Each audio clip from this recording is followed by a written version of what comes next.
Gente, então hoje a gente parece que aqui no sul, pelo menos, a gente teve um frio, teve uma tempestade, raios e trovões e tudo. Não sei como tá aí na área de vocês, né? Mas hoje estamos aqui com poucos, mas vamos produzir muito. Venho também em nome da Viver, meu nome é Amanda, sou uma das professoras da Viver, a gente está coordenando aqui o grupo. E além do grupo de estudos, a gente quer convidar vocês também, porque a gente vai estar aí com um grupo de autodirigido no psicodrama, com o Dalmiro Bustos, com o Marco Amato, com a Mariana Bertucci, que vão estar aí. Para quem não sabe o que é autodirigido, é aquele grupo em que a gente treina o nosso papel de diretor, né? Então, você faz o aquecimento, essas pessoas, Bustos, Marco Amato, Mariana, fazem o aquecimento e preparam o grupo para o surgimento de um protagonista, e esse protagonista escolhe o seu diretor dentro do próprio grupo. E assim a gente vai treinando o nosso estilo de direção, vai treinando nossas estratégias de direção com esses mestres que vão estar lá para nos ajudar caso a gente não consiga dirigir, caso a gente paralise.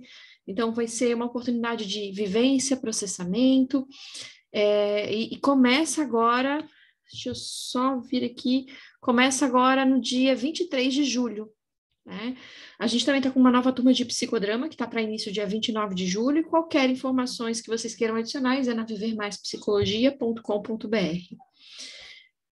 Bom, sejam todos bem-vindos, bem-vindas, bem-vindos. A gente vai continuar nossos estudos. Eu acompanhei o último vídeo, aliás, maravilhosa, Jorge, que teve aqui na condução e foi nos auxiliando na compreensão de alguns trechos, e a gente vai seguir aqui com o auxílio de vocês, na lida aqui dos textos. Pelo que eu vi, a gente tinha parado depois do poema. E aí a gente vem aqui para a Zerca. É isso que tu percebeu também, né, Carlos? Isso, Amanda. Então tá. Diz a Zerca o seguinte: eu acredito que não estamos sozinhos no cosmos. Somos parte de algum grande, sei lá o quê, cósmico, uma rede, uma teia, mas não estamos sozinhos. Estamos sozinhos aqui sim. E isso pode ser solitário. Mas o mesmo não é verdade no que diz respeito ao cosmos em geral. Você se lembra do que Goethe, não sei, eu não vou repetir isso aqui, que eu acho que é alemão, né?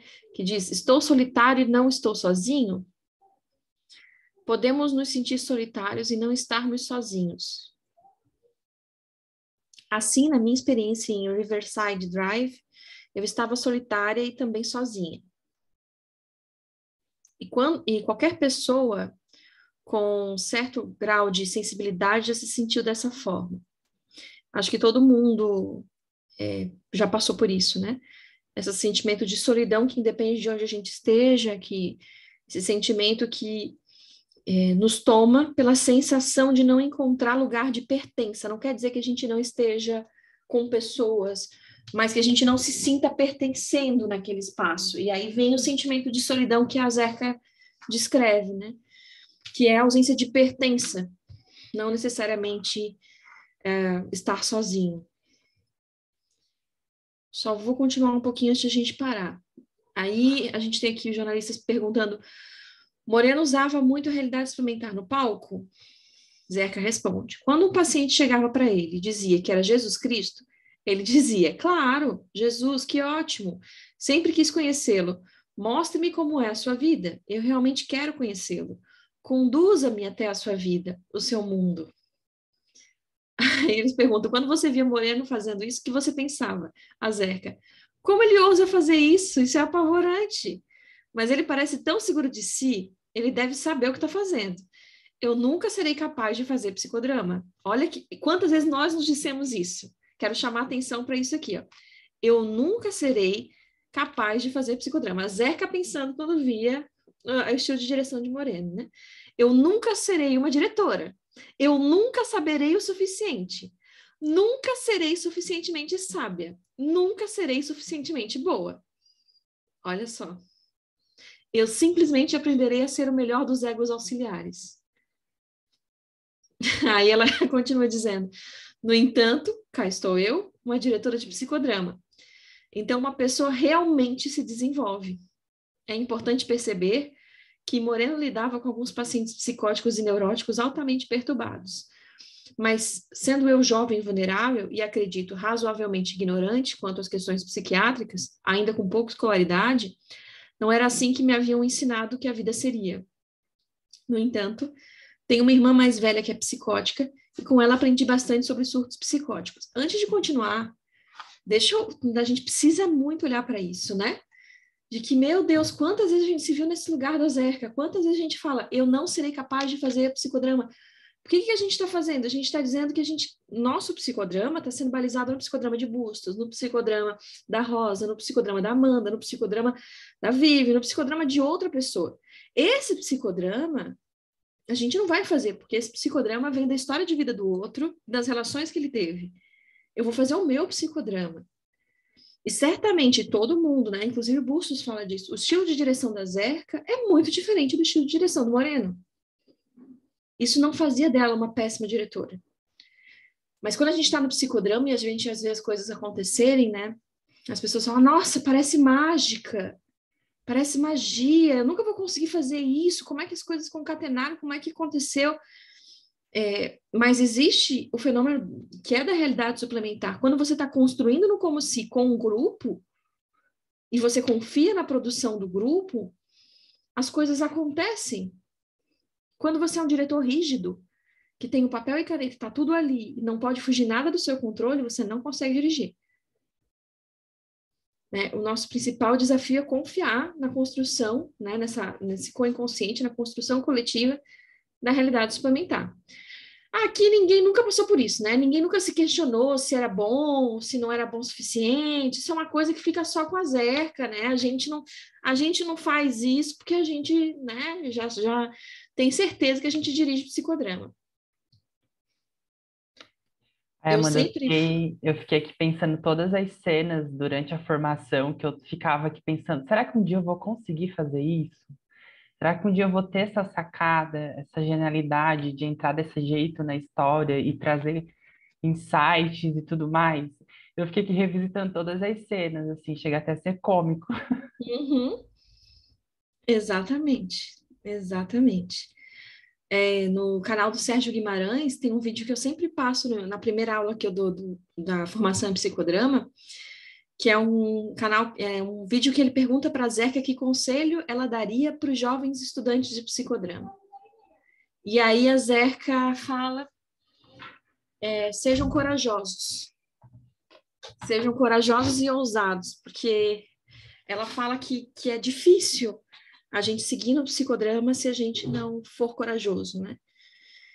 E a palavra coragem, ela vem dessa questão da etimologia de agir com o coração, né? Cor que age.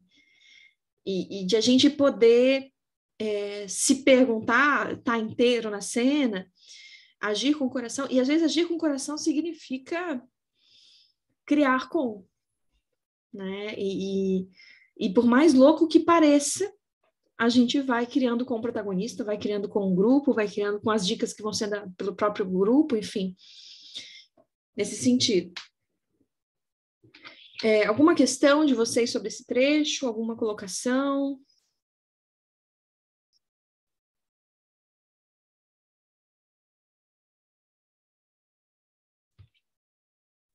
Só um comentário que tem a ver com isso, né? Que a gente sabe que no psicodrama, quando a gente vai para a cena ou para a direção, ou qualquer que seja o papel que a gente está desempenhando, se a gente trouxer junto a ansiedade, a espontaneidade não vem. Né? Então, é isso que você acabou de falar, né, Amanda? Se você for construir ali com o cliente e você ficar muito preso na técnica, na forma certa, ou em alguma coisa ali em específico, você acaba se perdendo do mais importante, né? Que é a construção com a pessoa. Exatamente. Exatamente. Verdade, Laís. Mais alguma coisa? Seguimos, então, porque a Zeca falou da questão da irmã mais velha, né? Que é psicótica, inclusive... um dos motivos de ela ter encontrado com o Moreno foi justamente essa irmã. Aí depois ela continua dizendo: lembro-me de um psicólogo que disse a JL, disse a JL, Moreno, Espero ser capaz um dia de fazer o que você faz, que é penetrar com a mão delicada no psiquismo, expô-la amorosamente com cuidado, técnica e coragem. Espero ser capaz de fazê-lo. Eu acho que a questão do cuidado é muito importante, né? Eu lembro assim, claramente e por isso que eu me identifico tanto com bustos, é natural que a gente vá procurando alguns parâmetros, algumas conservas, né? Mas eu lembro muito das direções de bustos ao perguntar, você topa seguir aqui? Você quer continuar? A gente pode ir junto? Eu tô aqui com você. Se você quiser, eu tô junto. A gente vai junto. Eu vou junto. Eu faço com você. Esse é o cuidado, né? Não é só colocar lá o conflito, mas o diretor precisa, a todo tempo, estar medindo com um protagonista como é que ele tá, o que ele tá sentindo a partir disso que ele trouxe. E é essa medição que vai trazendo esse cuidado na direção, né? E eu tenho uma protagonista minha que ela disse uma vez, a gente teve um determinado momento que ela falou para mim na cena que, eu não sei se eu vou conseguir. E era uma cena de violência. E eu falei para ela, e se a gente colocasse um muro aqui e ele tivesse lá do outro lado? Você acha que você conseguiria? Aí ela disse sim, aí eu acho que eu conseguiria. Aí eu perguntei quem ela gostaria que ajudasse a construir um muro, as pessoas construíram e tal, e aí ele ficou do outro lado. Aí eu disse, agora você se sente segura para ir comigo? Ela disse, agora sim. E aí quando terminou todo o processo, a gente construiu as cenas e tal, quando terminou todo o processo, ela disse, Amanda, eu estava pronta para desistir. Quando você me perguntou se construísse um muro, se ele ficasse de fora, se eu conseguiria, aí eu me senti segura para ir, né? Ou seja, a Amanda não vai chamar não vou ter que olhar para esse abusador de novo, não vou ter que olhar para ele aqui perto de mim. Então, a gente precisa ter um cuidado, né? Em relação à técnica, expor amorosamente o conflito do outro. Só vou seguir um pouquinho antes de dar a palavra para vocês. Aí eles perguntam, Zerka, você faria o favor de descrever um pouco como você e Moreno usavam a realidade suplementar? Você poderia se aprofundar um pouco mais nisso? Isso é bom agora. Eu gostaria de me referir primeiro a 2 níveis de realidade, a subjetiva e a objetiva. Geralmente, na realidade objetiva, você e eu podemos concordar com o que está acontecendo aqui. Estamos nesse aposento, há 2 camas, uma mesa, uma máquina de escrever, etc. Quando um psicótico entra na cena, nada disso importa. Não há realidade nesse espaço. O interno é tudo o que importa. E, às vezes, é até mesmo vice-versa, de modo que o interno se torna o externo. Então, onde estamos nós? Estamos falando sobre a realidade de quem? Obviamente, ela é mais profunda, mais larga e ampla do que qualquer coisa que possamos ver ou ouvir ou tocar. Vai muito além disso tudo. É tão real para esse psicótico, ou mesmo mais real do que eu e você. Somos apenas artefatos desse mundo, não somos reais. Essa cisão entre realidade objetiva e subjetiva tem suas origens na infância. Moreno conseguia ver a criança numa pessoa muito claramente. Ele foi pediatra antes de se tornar psiquiatra. Embora esteja em interação com os outros desde o nascimento e aprenda muita coisa sobre o seu mundo dessa maneira, nos primeiros meses de vida a criança só tem consciência de si mesma. Ela se vivencia como o centro do universo. Ela ainda se encontra na matriz de identidade global. Ela é o centro do universo, ela é o universo. Em determinado momento, quando as estruturas neurofisiológicas começam a se desenvolver, quando há traumas emocionais ou físicos, a criança começa a perceber que ela não está só, nem em pleno controle do seu meio. Ela se joga de encontro à grade do berço, e isso dói. Ela tem uma cólica ou uma febre, e a mãe não sabe o que fazer com relação a isso. Todo ser humano vivencia essa cisão, ela é universal. Na medida em que a realidade objetiva não é abastecedora e nutriente, a criança se retrai e volta-se para aquela realidade subjetiva na qual consegue ter novamente controle absoluto. Isso aqui é bem importante. Né? Ela está falando sobre nossa ideia dentro do psicodrama a partir da matriz de identidade da organização da psicose. Né? Que é essa criança que em primeira fase está lá naquela questão indiferenciada, né? na questão do universo global, ela, a mãe e o ambiente, tudo é a mesma coisa. À medida em que as necessidades não são supridas e não são supridas de forma satisfatória, ou seja, a criança passa dor, passa fome, passa sede, não tem a necessidade afetiva abastecida. Ao invés de estar voltada para o mundo externo, a criança fica ainda mais voltada para o mundo interno, porque aqui eu tenho controle. É disso que se está falando. E aí ela fala, se isso se repetir muitas vezes e não houver ponto entre esses dois níveis de realidade, podem surgir os brotos da experiência psicótica. A experiência com drogas, a experiência criminal, a experiência da adição, porque queremos acreditar que temos total controle das coisas. Então, claro, né? Nesse sentido, é como se a gente vê, quando a gente estuda a matriz de identidade, que é no reconhecimento do eu e do tu que acontece essa questão da cisão, da brecha entre fantasia e realidade. Que a criança consegue separar esses dois universos. Se não tem reconhecimento do eu e do tu, ela não vai separar esses dois universos. E esse reconhecimento se dá à medida em que esse cuidador primário vai satisfazendo essas necessidades básicas. No fim, o voltar-se para si mesmo é uma tentativa de controle.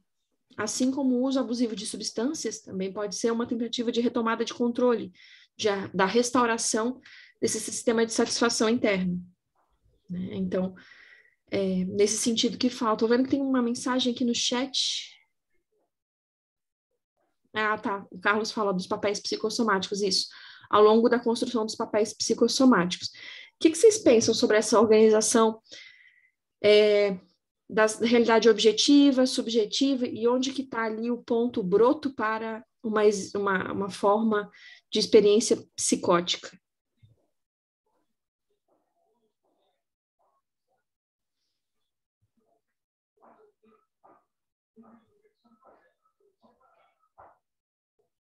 Alguém abriu o microfone, mas não está falando comigo. Se quiser falar comigo, por favor, fala com a gente. Dani está entrando.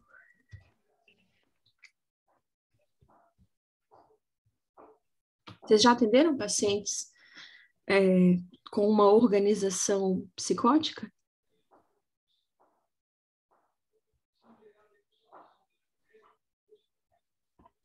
Eu tinha um paciente que, depois do uso da maconha, ele teve um surto e depois não retornou mais, assim, ele continuou acreditando que ele era Messias, e aí ele fazia vários cálculos com os números que apareciam na vida dele, tentando fazer profecias, e aí todo dia ele chegava preocupado porque ele tinha feito alguns cálculos e tinha algumas profecias, coisas que iam acontecer.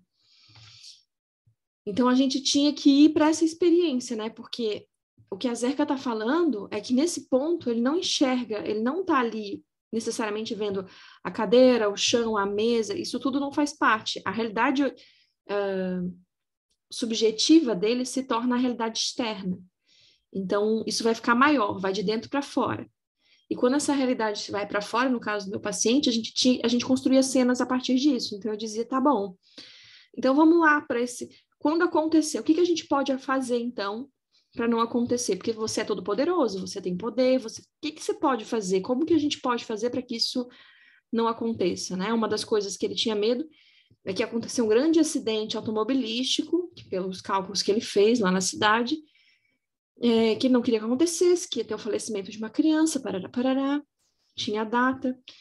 E aí a gente foi pensando como é que a gente podia fazer, né, para evitar que isso acontecesse, se tinha algum recurso, se não tinha, né, o que foi bem bacana, porque isso que a Zerka fala, que é uma tentativa de controle, a gente vê isso, né, o delírio e a alucinação como uma tentativa de retomada da vida, do controle da própria vida. E ele estava tentando retomar o controle das coisas, quando ele tenta prever o que vai acontecer, para antecipar uma tentativa de retomada de controle. E aí chegamos no final da sessão com ele dizendo, tem coisas que simplesmente acontecem e a gente não pode fazer nada. E eu disse, tem coisas que simplesmente acontecem e a gente não pode fazer nada mesmo. E esse foi o nosso desfecho.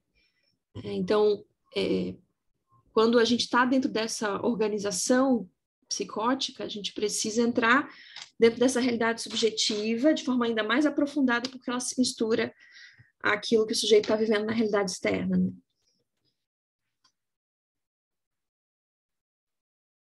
algum comentário, alguma colocação, alguma sugestão?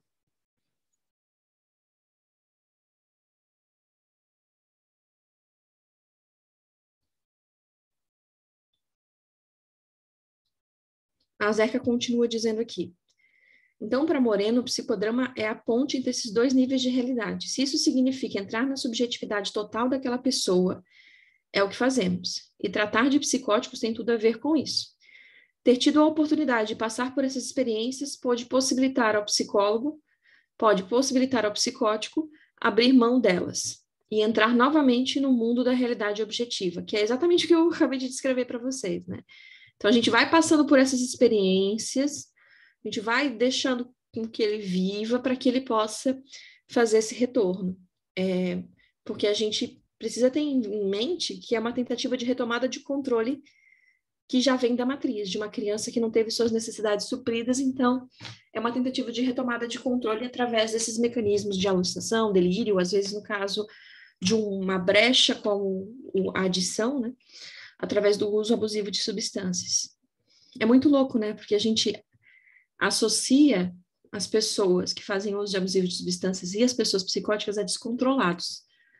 Quando, na verdade, eles fazem um puta de uma tentativa, de um esforço para tentar restabelecer o controle da vida através desses vínculos, no caso do adicto, né? Do vínculo compensatório, e no caso do psicótico, através do delírio e alucinação, né?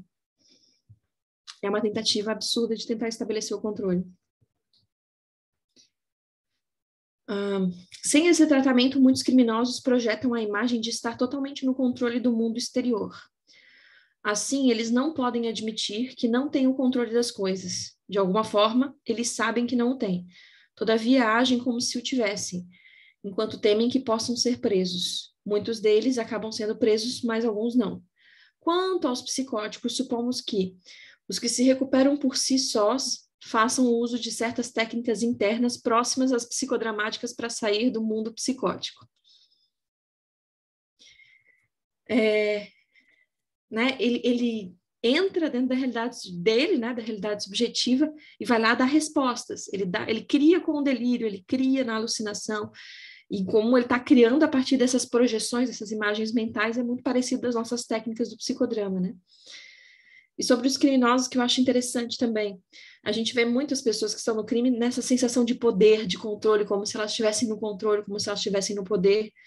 Mas é um grande medo de estar justamente na outra face, né? É um grande medo de estar no descontrole, é um grande medo de experimentar isso de volta. Amanda, no chat, a Márcia perguntou para explicar de novo ali como é que o uso de substância pode significar essa tentativa de retomar o controle, que ela não entendeu muito bem. Por exemplo, eu atendo adolescentes, né? Eu vejo que, em geral, o início do uso de substâncias, ele se dá quando esse adolescente tenta fazer uma reorganização. Eu atendo uma adolescente de 15 anos, por exemplo, que começou o uso abusivo de maconha a partir da tentativa de pertencer a algum espaço, de ser vista, de ser reconhecida, porque no ambiente familiar isso não existia. Porque no ambiente familiar ela não era vista, ela não era ouvida, ela não era... Então teve uma tentativa de retomar esse lugar através do uso das substâncias, assim como tem pessoas que passam por um processo de luto, vivenciam descontrole e vão para outra substância na tentativa de retomar esse controle. Porque ela estabelece um vínculo com essa substância semelhante ao vínculo que ela estabelece ao objeto de afeto perdido. E ao estabelecer esse vínculo, ela fica tentando retomar aquela relação que ela tinha anteriormente, né? E aí essa substância passa a ser representativa dessa função. É uma tentativa de retomada de controle.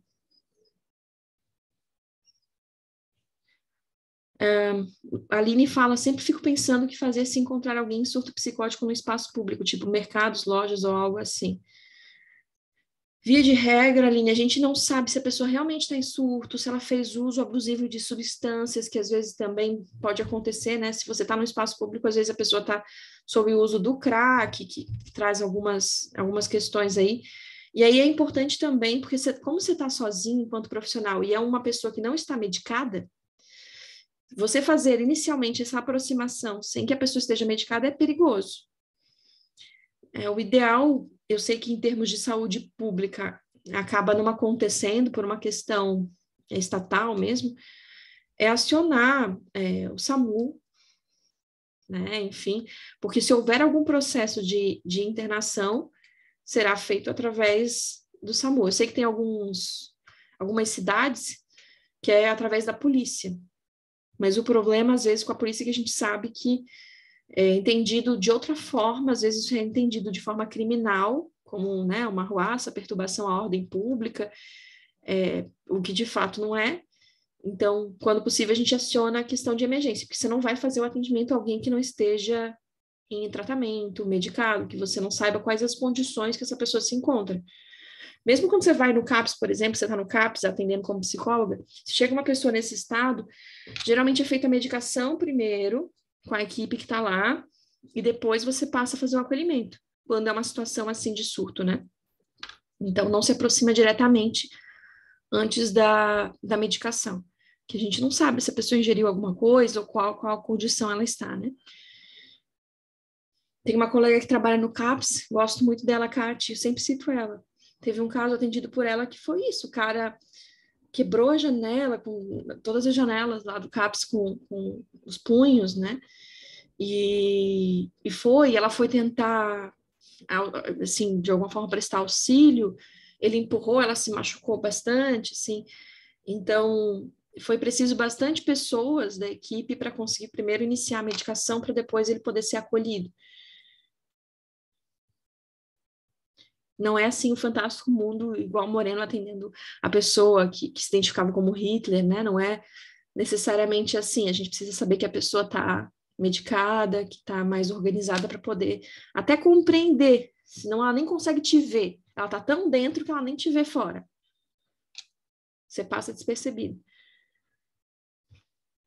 Mais alguma questão, gente? Alguma Eu ia observação? comentar que eu passei por uma situação recente, sábado Fala. passado, na clínica. Eu cheguei e uma moça me viu, ela olhou para mim, ela entendeu que eu trabalhava na clínica, porque geralmente no sábado tem poucos profissionais, e ela entrou numa crise de pânico, porque ela tinha um problema muito sério em ficar em locais fechados. A clínica é no segundo andar, então ela agarrou em mim assim, falou: tu tem que me ajudar, tu tem que me ajudar, enfim. Daí foi para esse lugar de sensibilizá-la, de trazer de volta, de mostrar para ela que estava tudo bem, enfim, mas entrando nesse lugar de que ela já passava por um tratamento, já estava medicada, é um outro contexto, né?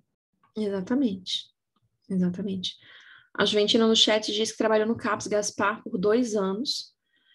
E era realmente isso. Chegam completamente fora, sem medicação e nem homem sabe. Uhum.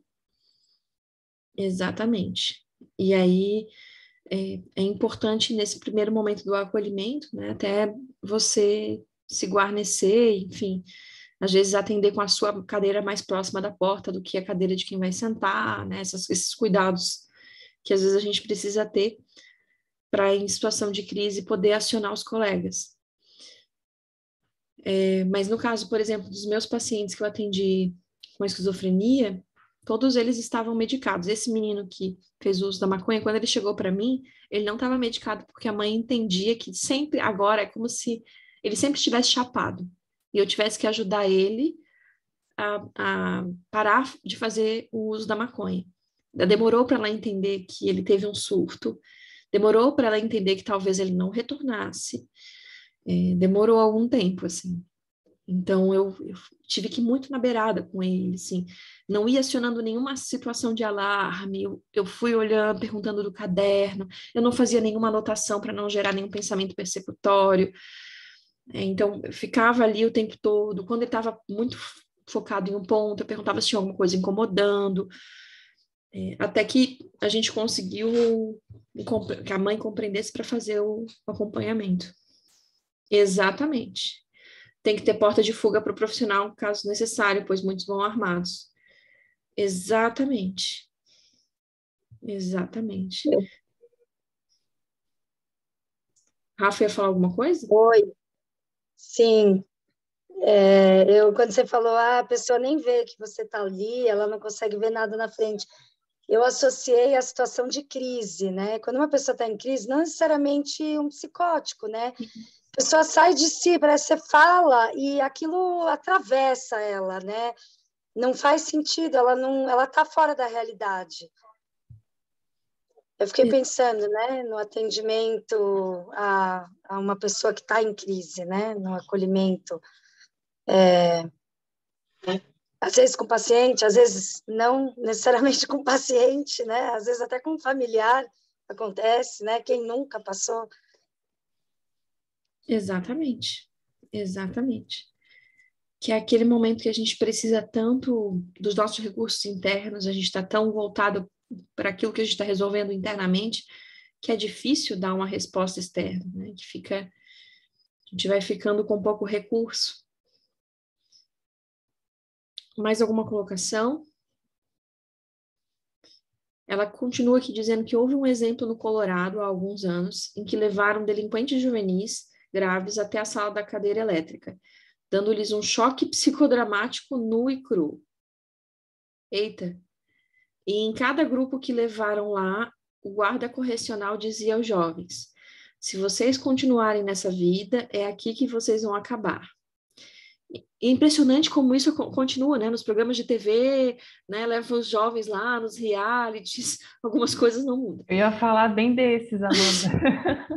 Aham. Tem muito, muito. Aham. E em todas as vezes, em cada um dos grupos levados, havia pelo menos um adolescente que dizia: é isso aí, é aqui que eu vou acabar.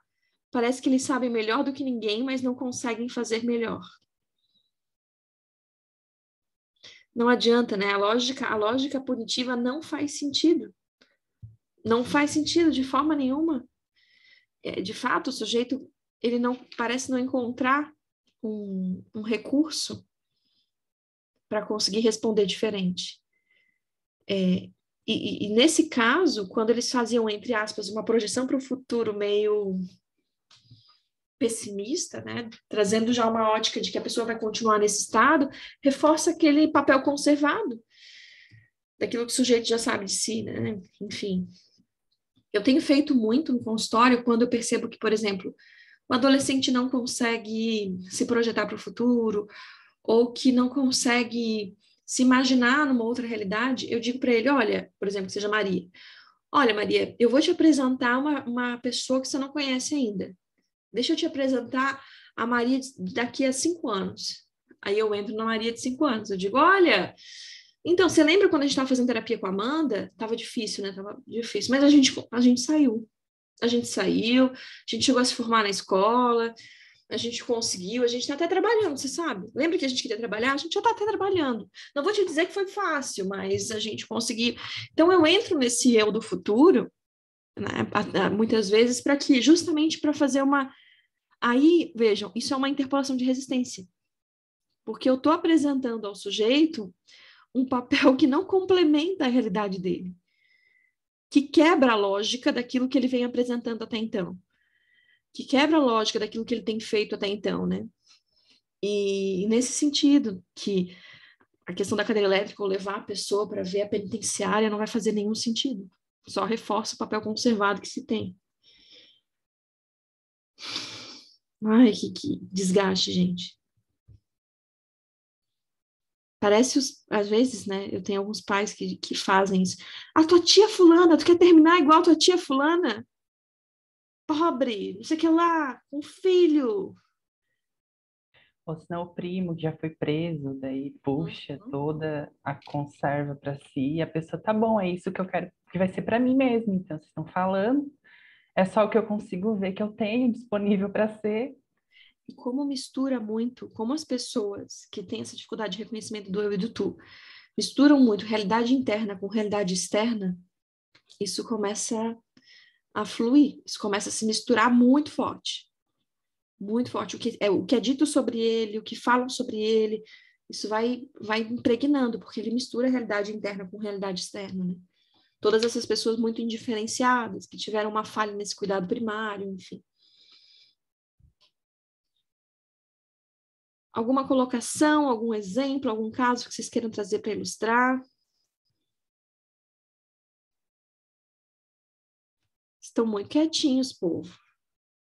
Eu pensei uma coisa, Amanda, quando tu falou que tu vai para esse papel do futuro que a pessoa ainda não consegue projetar nela. Uhum.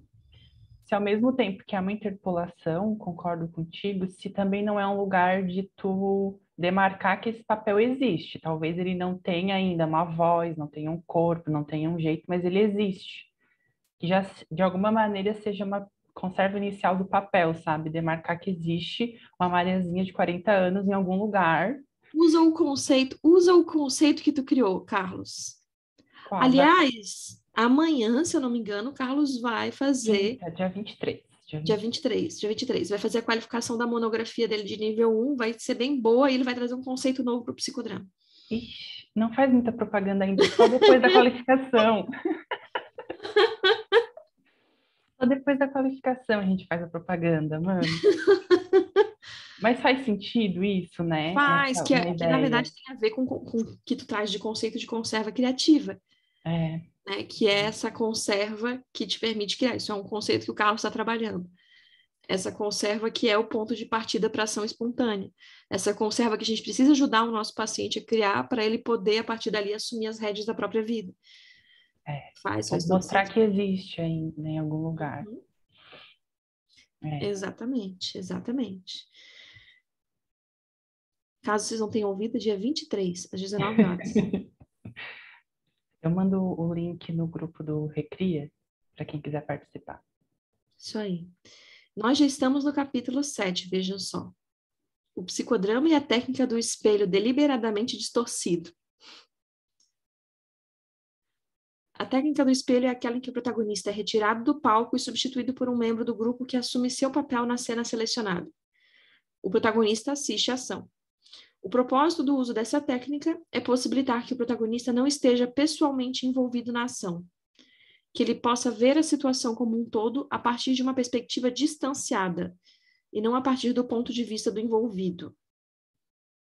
O método de separar o ator do papel para criar uma distância entre o papel, a máscara e o ator é antigo e muito usado no teatro chinês. E lá, na verdade, é chamado de a técnica da distância. Na Europa, esse método foi desenvolvido em particular por Bertolt Brecht como a assim chamada técnica do estranhamento. A audiência não deveria se sentir envolvida nos diferentes sentimentos pessoais das personagens, como no caso da transição de Stanislavski. Pelo contrário, o estranhamento criado deveria ativar a audiência a ver uma perspectiva objetiva e histórica da situação. Esse uso da técnica do estranhamento vai contra a tradição teatral herdada de Aristóteles, que achava que o efeito catártico ou a purificação das emoções reside no envolvimento pessoal com as diferentes personagens da peça, o que quer dizer que a catarse viria como um processo de identificação. Então, eu penso que dentro do psicodrama, quando a gente fala da técnica do espelho, não é que não haja identificação, né? Não é que a gente não vá ver a identificação, mas esse distanciamento ou esse estranhamento, ele é importante para que o sujeito possa ter a Zerka usa a expressão de expansão de self, né? Que ele possa ter esse self expandido, que ele consiga perceber mais coisas sobre si mesmo ao ter a possibilidade de se ver de fora. E a Zerka usa a expressão autotele, né? É como se a gente fosse gerar essa tele conosco mesmo. Eu olho de fora para a situação de Amanda e ao olhar de fora eu consigo compreender melhor a Amanda de uma forma que antes eu não conseguia. Porque eu carrego várias questões relacionadas ao meu papel, né? Aos introjetos que eu fui internalizando na vida, enfim, nesse sentido. Acho que aqui é só uma introdução mesmo sobre a técnica do espelho, mas daí os jornalistas perguntam: conte-nos algo sobre a técnica do espelho e de que forma você e Moreno a usavam. O interessante sobre o espelho, diz a Zerka, especialmente quando somos crianças tentando pentear o cabelo ou nos vestirmos, é aquele ser estúpido nele refletido que não sabe fazer as coisas da forma certa. A imagem no espelho é uma imagem negativa e não positiva, então temos de ser cuidadosos ao usar a técnica. Moreno a usava muitas vezes para chocar o protagonista no que dizia respeito a uma nova realização, para instigar a pessoa. É assim mesmo que você se parece? É assim que o seu mundo aparenta ser? Frequentemente exageramos a imagem no espelho usando técnicas de distorção deliberada. Moreno instruiu o ego auxiliar para exagerar o comportamento do protagonista num nível mais além da realidade. Nesse sentido, tratava-se de uma técnica de realidade suplementar. ele a chamava de técnica do espelho deliberadamente distorcido. Seu propósito era colocar um desafio ao protagonista.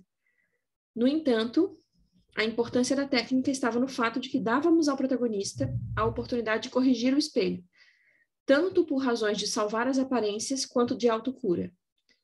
Como você gostaria que esse reflexo de você mesmo fosse? Como ele deveria ser? Como seria bom para você? Tá, antes de seguir, acho que a primeira coisa que ela fala é, gente, vamos tomar cuidado com o espelho, né? Porque tende, né, através da técnica do espelho, a pessoa tende a ter uma imagem de si negativa. A gente já se olha no espelho, usando mesmo a questão do objeto, procurando defeitos. A gente raramente olha no espelho para procurar o que está certo. Então, a pessoa naturalmente já vai se ver deflagrada a procurar o que está errado, quando ela vê um processo de espelho acontecendo, quando o terapeuta diz, olha, então tá, quer dizer que a sua relação com a sua mãe, você me contou que vocês não se veem, é mais ou menos assim? Uma de costas para outra? Seria assim? Aí se ele me diz sim, eu poderia fazer o espelho distorcido, que ainda, por exemplo, assim, que ainda é o exagero. Digo, então tá assim, a relação com sua mãe. Se o meu protagonista diz que não está, a gente tem a possibilidade de dizer, tá bom, então como é que você gostaria que estivesse? Né? De que jeito você gostaria que fosse? O que a gente pode fazer aqui para que esteja da forma como você gostaria que estivesse? Então, o espelho dá uma oportunidade de a gente tirar uma fotografia da situação, da cena vivida, mas também de mapear aonde a gente quer chegar, né? Onde a gente pode chegar no processo de responsabilização das coisas que a gente faz na vida, nesse sentido. Vocês usam muito espelho? Eu uso bastante. Eu uso bastante a técnica do espelho, mas principalmente com objetos. Às vezes eu uso com o corpo, hoje eu usei, tinha uma paciente que eu queria mostrar para ela como ela chegou na terapia, né? Então eu mostrei para ela que ela estava com a cabeça baixada, com os cabelos na frente do rosto, que parecia não servir, não querer ser vista e tal. E aí, se eu fosse fazer um espelho distorcido, eu poderia, inclusive, dizer assim, você estava assim, mas para mim é como se você estivesse assim.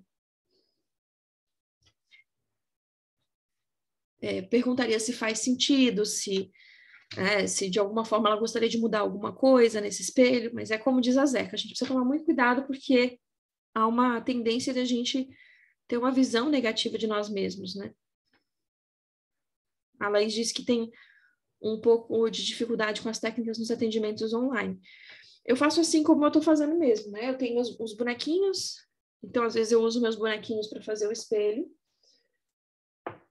E dentro do atendimento online, quando eu percebo que o paciente está em alguma postura, alguma coisa, eu também vou fazendo com o meu corpo como eu fiz agora. Mas eu uso muito minhas almofadinhas, meus bonequinhos para fazer a representação do espelho no atendimento online, que me ajuda a organizar a cena, né?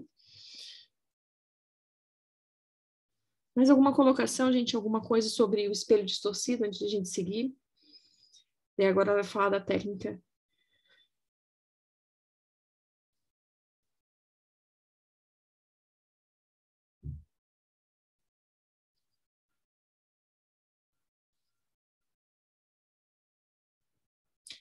Ela continua dizendo, Moreno e eu fizemos algumas observações interessantes quando a técnica foi usada com psicopatas. Eles retornam sempre ao mesmo padrão. Não conseguem mudar o espelho cuja imagem fica congelada. Para nós, a imagem criada no palco é uma imagem negativa. Para eles, é só a imagem, é a imagem. E são incapazes de mudá-la ou de reconhecê-la como a sua própria. Ou então negam qualquer relação com essa imagem. Para mim tá bom assim. Não, isso não representa. Não faz sentido. Aí eles perguntam, o que você quer dizer por padrão psicopata? Que é importante a gente discutir isso. Zeca diz que há uma curiosa frieza no que diz respeito aos psicopatas em sua relação consigo próprios e com os outros.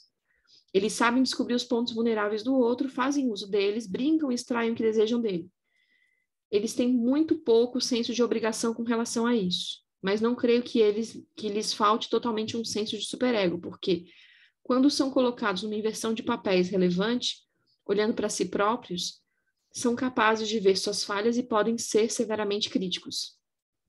Pelo menos esta tem sido a minha experiência com alguns que eu dirigi. Ela simplesmente larga aí um parágrafo sobre psicopatia e depois segue o texto como se não tivesse falado absolutamente nada.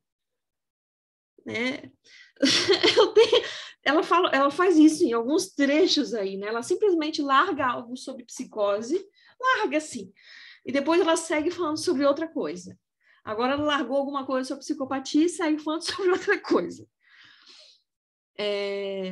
Vocês já atenderam alguém com transtorno de personalidade antissocial?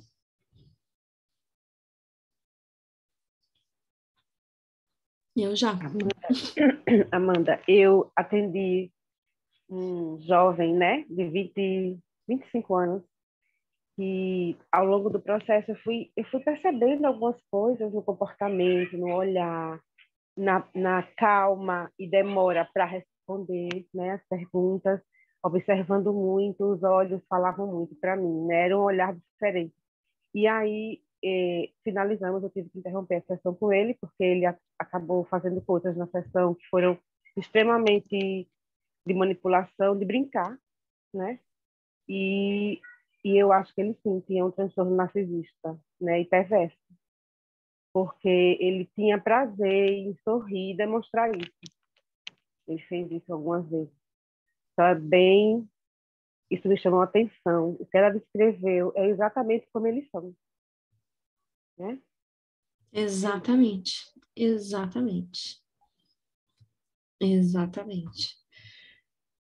Eu atendi, na época que eu estava em Criciúma, uma pessoa que trabalhava com a família e tal. Ele também, assim, super sedutor, super na manipulação. E aí ele tinha prazer em me contar algumas coisas e ver minha reação, assim. Ele ia contando e observando como é que eu ia reagindo e tal. E dentre nos processos, uma coisa que ele sempre falava é que uma hora ele ia matar o pai dele.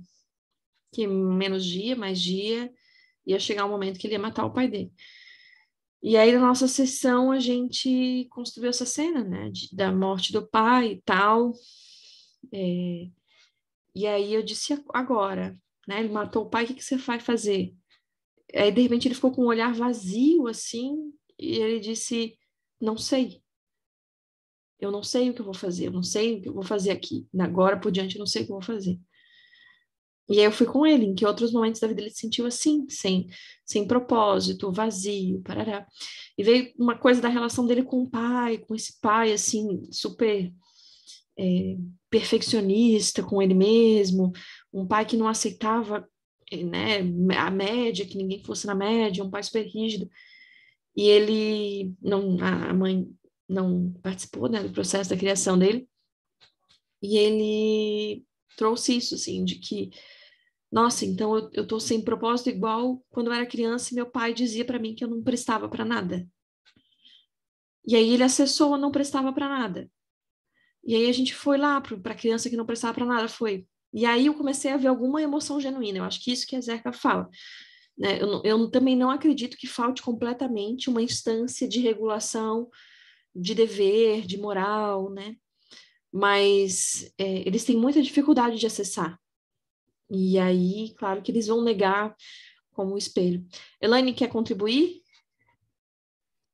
Oi, querida, tudo bem? Boa noite a todos. Boa noite. Linda, antes da pandemia, mais ou menos uns 4 anos, eu tive um aluno, 6 anos, e assim, eu não acreditava no que estava acontecendo diante dos meus olhos. Eu pensei que esse quadro fosse só pertencente a adultos, né? Quando eu vi uma criança, assim, até então ainda acreditava inocentemente, apesar dos 20 anos e poucos de magistério, que a criança não podia ser má, né? Não sei em que ponto, né? E assim, me deparei com um garoto, né? E assim, todo mundo, não, é normal, não, tudo bem. E eu tive que encaminhar para psicólogo, porque estava assim uma coisa que... eu via fechado o quadro, mas eu não sou psicóloga, né? Então, assim, sedutor, mentiroso, hiper inteligente, assim, sorriso no canto do lábio, assim, sabe? Sempre aquela presunção, aquela coisa de que sempre está armando. E assim, eu fiquei assim atônita quando ele falava assim para a gente: eu te pego na saída. Um menino de 6 anos. Mas você podia escrever no papel. Passava o dia inteirinho, era período integral, a gente ficava com ele. No final do dia, ele lembrava de fazer aquilo que tinha prometido. Ele punha o pé na frente da pessoa, caía de boca do nada, a criança ia sangrando, ele olhava assim, escuta, você viu o que aconteceu com seu amigo? Ele tá sangrando, tá doendo. Ele olhava assim, é. Simples assim. Aí, de fato, fui atrás da família, fiz uma entrevista, o pai hipercontrolador, se dizia super religioso, batia na mãe, e, assim, era uma religião, acho que era Testemunha de Jeová, se eu não me engano, porque ele não podia comemorar aniversário, ele não podia participar de nenhum evento da escola, então a gente tinha que deixá-lo à parte, porque o pai, além de não permitir, levava a criança à escola, então não tinha como escondê-lo das ações que tinham, né, que uma vez por mês a gente comemora o dia do aniversariante, tudo, ele morria de vontade de comemorar, não podia. Aí era uma contradição naquela cabeça, que eu falava, meu Deus, eu falava assim, pobre não tem vez. Se a gente der a esmola para o pobre uma vez, eles matam a gente. Assim, sabe, uma fala de 6 anos de idade. Encaminhei, mas assim, fica muito restrito. Eu não sabia como tá ajudando nesse encaminhamento, porque a mãe não podia abrir a boca porque apanhava. O pai, controlador, ditador e não sei mais o quê. E olha que situação difícil, né? E ele tinha quase a idade da minha filha, né? Eu falava, meu Deus, minha filha tromba com esse moleque, ele é lindo, ele é, sabe, nossa, encantador, né? Então, nossa, como que pode um quadro, uma criança de 6 anos, né? E não acreditavam no que eu estava falando, né? E hoje ele está com volta de uns 13 anos e tá feio o negócio. Já fiquei sabendo da comunidade. Que assim, aí caiu ali e não... O que eu ia fazer? Encaminhar de que forma? Entendeu, Amanda? Para mim foi assim uma experiência chocante, tá? Depois de tanto tempo eu ver que tinha alguém que pudesse fazer daquele jeito numa criança tão pequena, né? Eu fiquei assim, atônita. Tinha a idade da minha filha. Bora, gente mesmo, né? Até hoje me dói, assim, eu conversava muito com ele, eu colocava para contar histórias, porque ele se envolvia, ele, sabe, ele fazia cada plano, cada coisa linda, os trabalhos deles eram, assim, era metódico, era coisa, assim, perfeito saía. E, né, eu quis fazer com essa inteligência, eu tentei voltar para a arte, tentei não sei o quê, mas no dia seguinte ele vinha contando que a mãe, ele quase ajudou o pai a bater na mãe, então você falava, meu, o que eu faço com isso? Meu Deus do céu. Eu ficava desesperada, meu Deus, eu não sabia o que fazer, Amanda, sinceramente. Não, tem coisa que não nos cabe, mas cai uma pessoinha dessa na sua mão, o que você faz nesse momento? Né? Complicado. Muito, ainda mais quando a gente tem pais que não vão entrar em educação parental, que não vão entrar em orientação parental, a gente está perdido, porque a gente precisa desse apoio, né?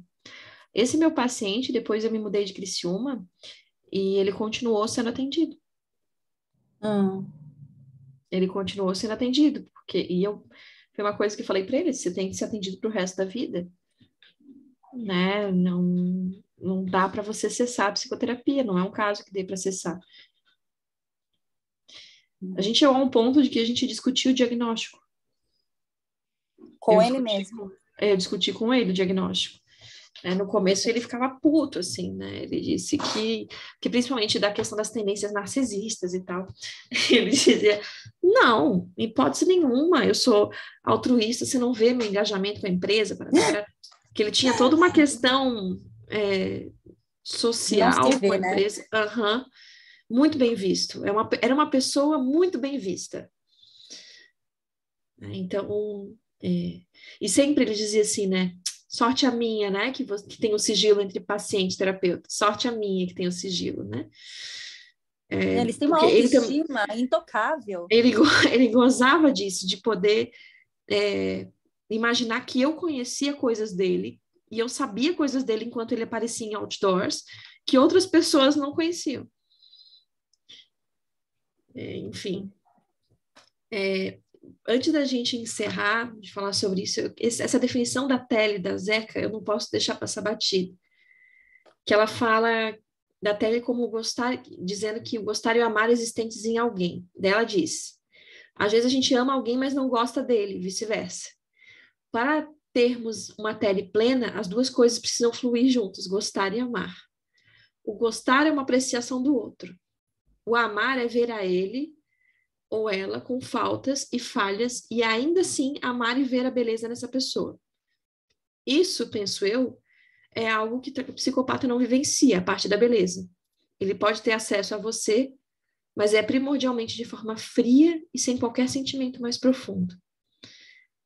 Mas eu acho bonito essa questão de que dela associar a Telle com esse amar, com as falhas, e conseguir ver beleza apesar das falhas, apesar das faltas, conseguir ver beleza. Isso me lembra muito uma sessão com uma paciente que ela estava com o pai dela, né, que o pai dela tinha cometido um crime, e eu perguntei, o que mudou agora? E ela disse, nada, ele ainda é o meu companheiro da infância, ele ainda é a pessoa que me acompanhou, ele ainda é.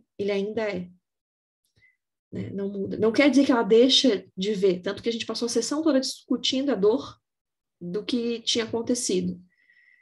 Ela ainda tem a dor do que tinha acontecido, mas ela conseguia essa dor não impedia ela de ver a beleza da relação. É nesse ponto que a gente está falando, é disso que a gente está falando. Bom, certamente a gente vai voltar para isso. Estamos na página 74. Depois o Carlos escreve lá no grupo para a gente não esquecer. Nós seguimos o nosso estudo, acho que eu vou estar mais frequentemente com vocês agora. Nós vamos estar juntos seguindo o livro. É um livro extremamente massa, então se vocês quiserem aí se aventurar em casa e depois voltar para fazer algumas coisas, estamos juntos. Se você não viu os outros grupos, tá tudo lá no nosso YouTube, fique à vontade. E caso vocês não me acompanhem nas redes, pode me acompanhar nas redes também. Eu tô lá no Instagram, Amanda Castro Psi, eu acho, ou PS, não lembro. Essa que faz propaganda boa, porque eu nem lembro do @. Mas é algo assim. E a Viver tá aí com um grupo autodirigido, muito massa. E nova turma de formação, entra lá no site, confira, gente. E aproveitem aí a beleza das relações, tentem ver a beleza das relações, tentem entender a Telle aí como essa beleza. Vamos exercitar juntos até a próxima vez. Um beijo grande. Até a próxima.